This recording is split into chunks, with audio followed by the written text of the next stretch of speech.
Okay, so today we're diving into some pretty intense stuff, Yeah, honestly. yeah, no kidding. We've got Gad Saad's book, The Parasitic Mind, How Infectious Ideas Are Killing Common Sense, Right. and a whole bunch of reviews and articles and like discussions around it. It's a lot. It is, and it gets kind of dark, to be honest. Well, he doesn't pull any punches. No, he does not.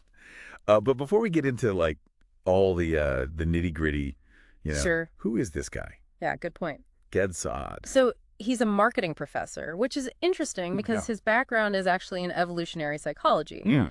How evolution shapes our behavior and all that. Okay. And he's pretty active online. Oh yeah, I've seen him on Twitter, I think. Yeah, he's got a huge following. So the parasitic mind, what's the main idea here? Well, he's basically arguing that some of the ideas, these so-called progressivist agendas Okay. that he sees as dominant in, Western culture, they're actually dangerous. Dangerous how? He thinks they're like undermining common sense, Hmm. reason, logic, even science. Wow. Okay, so that's a pretty strong claim. It is. And he uses this really vivid metaphor to make his point. What's that? He talks about these ideas as being like brain parasites. Brain parasites. Yeah, you know how a parasite like infects a host and changes its behavior? Right, right. He's saying these ideas are doing the same thing to our minds. Making us think and act irrationally. Exactly. So like what are we going to do in this deep dive? Well, we really want to break down his arguments, Okay. pull out the key examples Right. and the logic he's using. So people can kind of get the gist without reading the whole book. Yeah, exactly. Because it's quite a dense read in places. It can be. Okay, so before we go any further, though, Mhm. there's something we should probably mention up front. Definitely. Like we said, Saad doesn't hold back. Yep. Some of what he says is very controversial, very politically charged. Absolutely. So it's important to remember we are not endorsing any particular viewpoint here. Right, we're not here to take sides. We're just presenting what's in the book Hmm. and in the other sources we've looked The at. goal is to understand his argument, Right. not necessarily to agree with them. Yeah. So keep that in mind as we go through all Oh, that. for sure. All right. So to understand where Saad's coming from, we should start with his personal background. Okay, yeah. He had a pretty intense childhood, to say the least. That's an understatement. Grew up in Lebanon during the Civil War. Right, and it wasn't just the war itself. It was like this Right. rising tide of anti-Semitism, violence targeting Jews specifically. Yeah. And this really hit close to home for him. How so? His older brother, this incredible judo champion, Mm.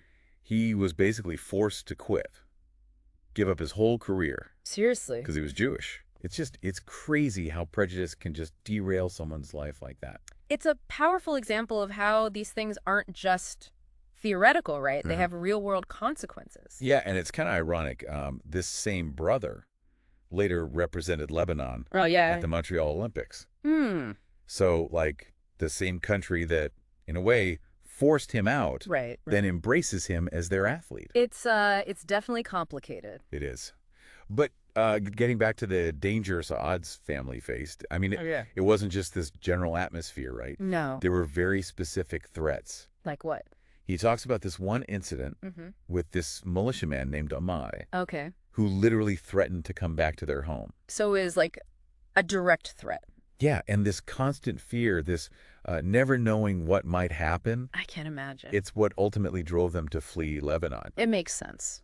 And there's this really poignant image he describes. Mm. On the plane out of the country, his mother finally takes out her Star of David necklace Wow. that she'd been hiding, for safety. It's a powerful symbol of like the oppression they were living under Yeah, and having to hide such a fundamental part of your identity. it's heartbreaking. Yeah. So they finally arrive in Montreal. And what was that like for him? He talks about the intense cold Oh, yeah. as being this stark contrast to the volatility of, the war. Right. From one extreme to another. Exactly. Yeah. But he actually welcomed the cold, he said, Interesting. Why? because it was a relief from the constant threat of violence. I see. It's like the cold was a physical discomfort he could handle Right. compared to like the psychological terror of the war. That makes sense. He also tells this funny story about his first day at an English-speaking school. Okay. Couldn't really communicate. Right. So he tried to explain where he was from by like imitating the sound of gunfire. Oh my God. I can only imagine the looks on the other kids' faces. I bet. Like, what is this kid doing? Yeah, trying to explain the horrors of war through sound effects? Yeah, it definitely didn't translate. No, I don't think so. But there's more to his story, unfortunately. Oh. Years later, his parents were kidnapped in Lebanon. Oh, no. Yeah, it was a really traumatic experience for the whole family. I bet. What happened? They were eventually released, thankfully. That's good. But, it took the intervention of, like, high-level political figures to make that happen. Wow. And he talks about the lasting impact it had on his parents. Like what? Just the trauma in their eyes Right. his father had. Like, temporary facial paralysis from the stress. Oh, wow. He also talks about how intensely he feared for his mother's safety during that whole ordeal. Yeah. It's clear that these experiences, like, really shaped his worldview. It's understandable. Yeah, it's not hard to see how someone who's lived through that kind of stuff Would become very concerned about societal breakdown, Yeah. the importance of order, security. Yeah, sure. So this brings us to his core values, the things he really holds dear. Okay. He calls them his ideals of life. And those are Freedom and truth. makes sense given his background. Yeah, and it's interesting because his early aspirations were actually quite varied. Oh, yeah. He wanted to be a professional soccer player Okay. and a university professor. Wow, that's quite a combination. I know. He actually mentions figures like Socrates, The Brazilian footballer. Yeah, who was also a doctor. Right. And Brian May from Queen. Who has a PhD in astrophysics. Exactly. Like people who pursued, these seemingly different paths. Pretty inspiring. It is. But a serious soccer injury ended his athletic dreams. Ah, so he focused on academia. Yeah, he got degrees in mathematics and computer science, which, really appealed to his love of logic and analysis. Yeah, I can see that. So he ends up at Cornell Okay. for his master's and PhD, and that's where he gets introduced to social psychology Interesting. and eventually finds his niche in evolutionary consumer behavior. Evolutionary consumer behavior. Yeah, so like how evolution has shaped our consumption patterns. Huh. I've never heard of that. It's pretty fascinating.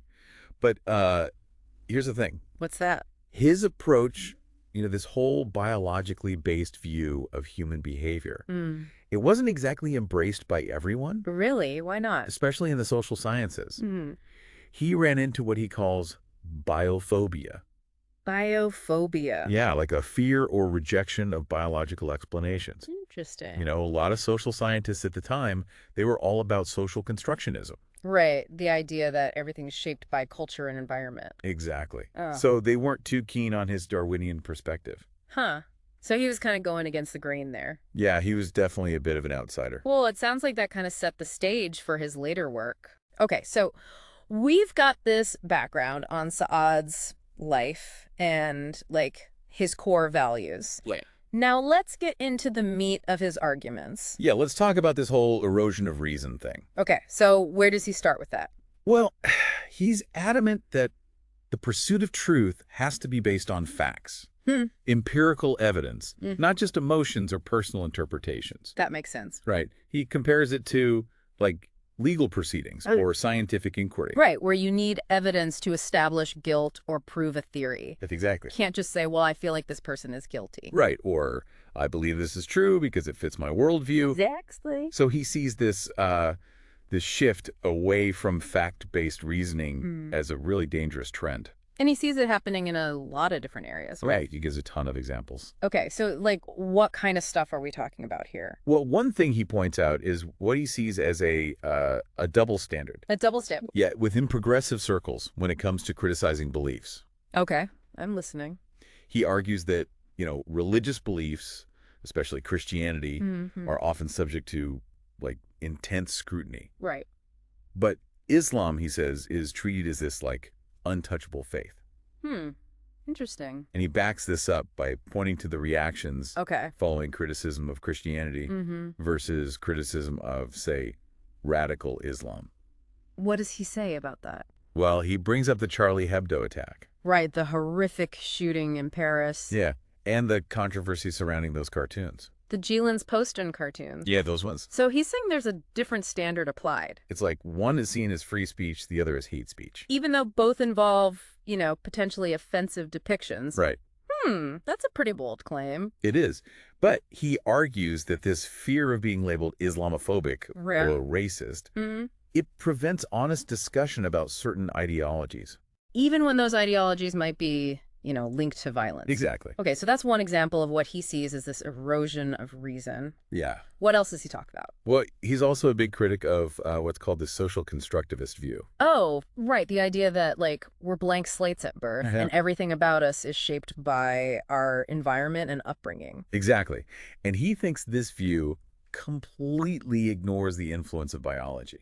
So he's saying nature matters. Absolutely. Interesting. He actually uses a quote from John B. Watson, this famous behaviorist, to illustrate his point. Okay, what's the quote? Watson said something like, "Give me a dozen healthy infants and my own specified world to bring them up in, and I'll guarantee to take anyone at random and train him to become any type of specialist I might select." Wow, so a doctor, a lawyer, a thief, whatever. Yeah, basically. And what does Saad say about that? He thinks it's ridiculous. I mean, it does sound a bit extreme. Right. He uses examples like Lionel Messi, the soccer player, and Albert Einstein. Like, their exceptional talents, he says, they can't just be explained by their environment. There has to be some innate ability there, too. Exactly. I can see his point. And this kind of ties into his critique of postmodernism. Ah, postmodernism. Yeah, that whole philosophical idea that there's no objective truth. Right. Everything is relative. It's all about interpretation. Yeah.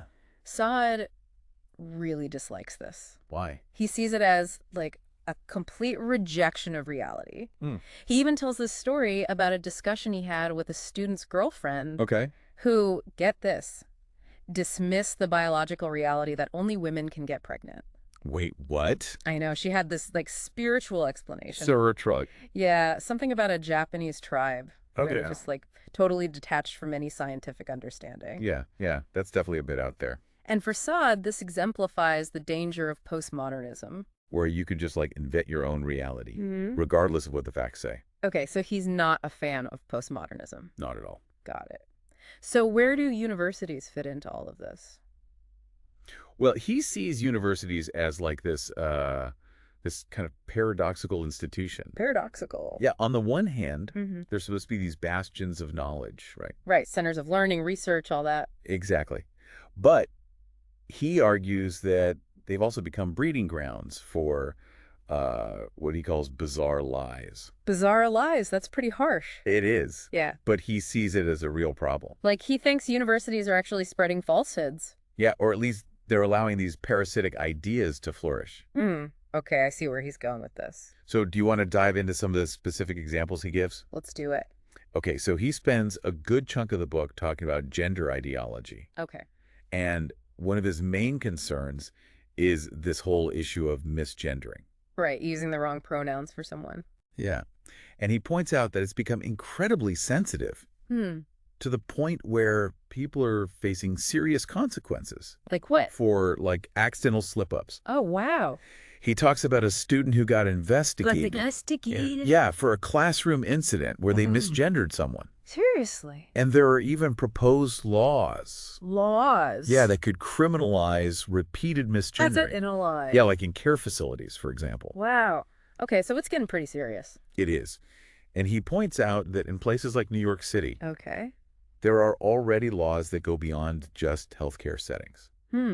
Interesting. So he sees this as a kind of overreach, It's gone too far. Yeah, where an honest mistake can lead to huge problems. That's a bit concerning. And it gets even more complicated. How so? He gives all these examples of what he calls delusional deviations from reality. Okay, now I'm really intrigued. Give me an example. Well, he talks about this whole discussion around men menstruating. Men menstruating? Yeah.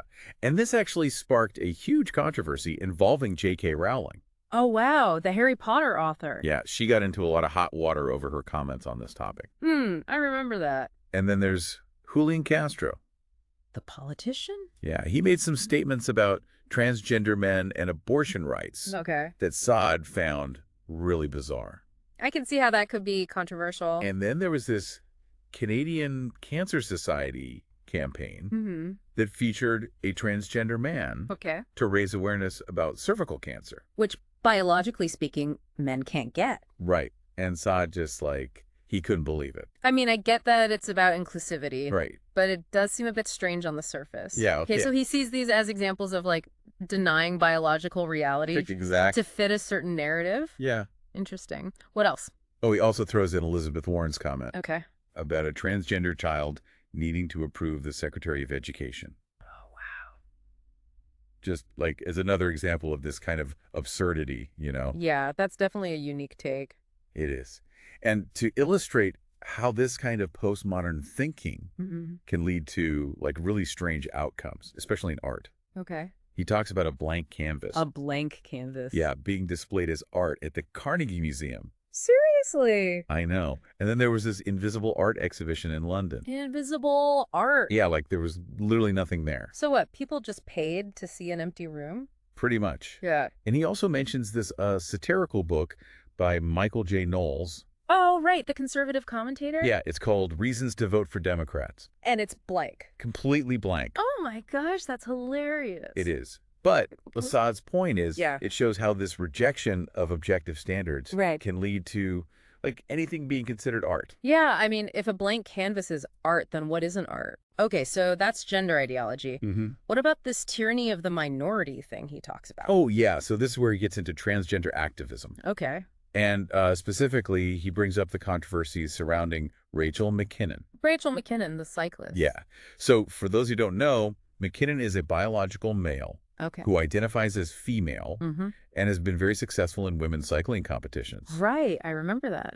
And this sparked a huge debate about fairness. Yeah, about whether it's fair for trans women to compete against cis women. Exactly. And where does Saad stand on this? Well, he actually tried to engage with McKinnon on Twitter. Oh, yeah. Yeah, to discuss this whole issue of, biological males competing against females. And how did that go? Not well. McKinnon ended up blocking him. Wow, so much for open dialogue. I know, right? And this, for Saad, is an example of how even attempting to have a conversation about these issues can be met with, hostility and shutdowns. Yeah, it can be tough to even have a nuanced conversation about this stuff. It is. So in response to the whole McKinnon controversy, Saad made this pretty funny YouTube video. Oh, yeah. Yeah, where he uses these concepts of trans age and trans weight. Trans age and trans weight. Yeah, he's satirizing the idea that if a gender is purely a social construct, the one at age or weight.